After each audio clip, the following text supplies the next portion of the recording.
Britain's love affair with hats dates back centuries, and there's been no greater global hat ambassador than the British royal family and the Queen.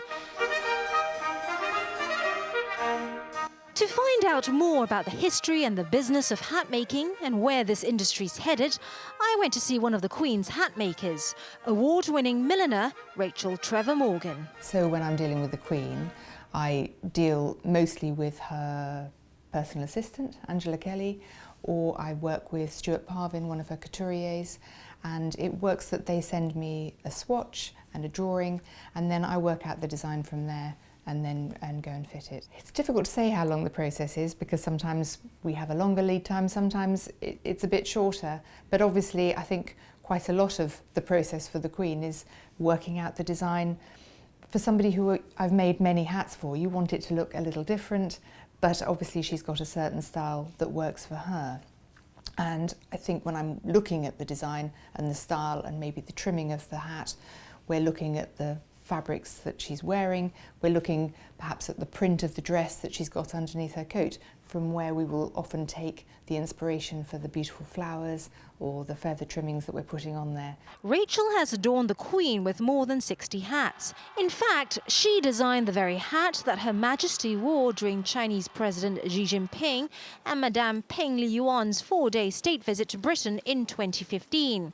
It's events like these, she says, that have created a renaissance in global hat wearing. I think all hat wearing is helping generally the industry, and for instance, if we look back at the royal wedding here, you know, that really had a great effect on the hat industry generally, because I think everybody saw all those people and the wedding guests and the celebrities wearing hats, and they thought, oh, we'd like to do that. You see the Duchess of Cambridge wearing a hat, and then people think, oh, she looks wonderful in that, I can do that too.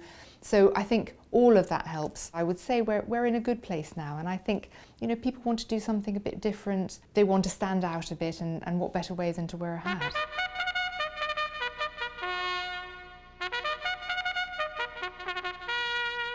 Royal Ascot is the most important event of the year for Rachel, who says they have to shut their books due to the flood of orders. On the Queen's hats! Choose your colour! And it's no different for Lock & Co., the world's oldest hat shop just next door. Founded in 1676, Lock & Co. fitted the Queen's crown for the coronation, Winston Churchill's Lock silk top hat for his wedding day, and the bicorn worn by Nelson during the Battle of Trafalgar in 1805. They've also made hats for famous people including Charlie Chaplin, Franklin D. Roosevelt, Jackie Onassis, and even the iconic Chinese pop diva Fei Wong. I spoke to its deputy chairman to find out why the real craft behind making a hat has stayed the same through the ages. Let me give you a demonstration. Okay. So, card goes in the top.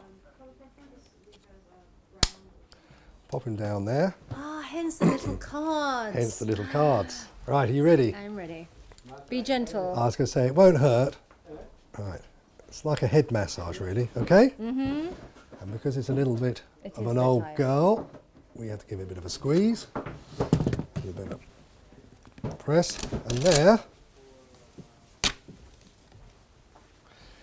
is your head shape. Oh, that's incredible! And it's not a circle. And it's not a circle. Everyone thinks their heads are either perfectly round or oval. Everyone has lumps and bumps. It's like a fingerprint almost. So we end up with something like this. We would then put it on our block, and then using these wooden moulds, we would then actually loosen this off, fit it over the top, and then put all the pins so it follows the contours of the diagram. We would then, taking a hat, put this into the hat, and then heat the hat so it follows the shape of this. So the hat at the moment is oval, it'll then follow all the contours so it fits perfectly. And since we were in the world's oldest hat shop, it would only be rude not to try some. Brilliant. So, with hats like these on offer, what kind of sales is Lock, a well-established brand, expecting? We're aiming to still grow somewhere between 15 and 20% a year in the next 5 years, depending on the online sales. But online sales, I think we're just scratching the surface of, and I think that could double within the next 5 years. For a bird's eye view on the industry, I caught up with Carol Denford, editor of the independent Hat magazine.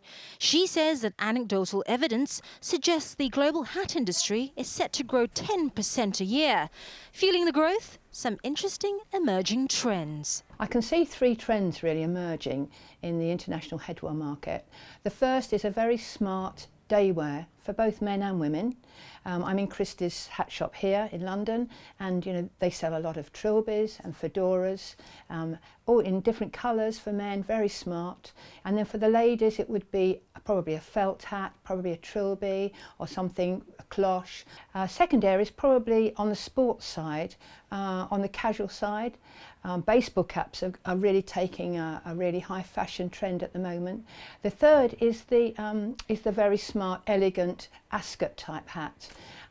It's worn at Royal Ascot. Thousands of women go looking beautiful, and it's a look and it's a sort of a customer that the world are trying to attract. Whether it's a show-stopping headpiece, a trilby or a baseball cap, hat producers want the history and craft of this beautiful hat-making tradition to live on.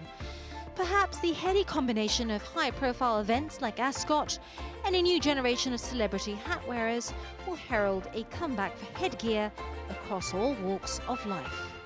Angeline Ong for CCTV News.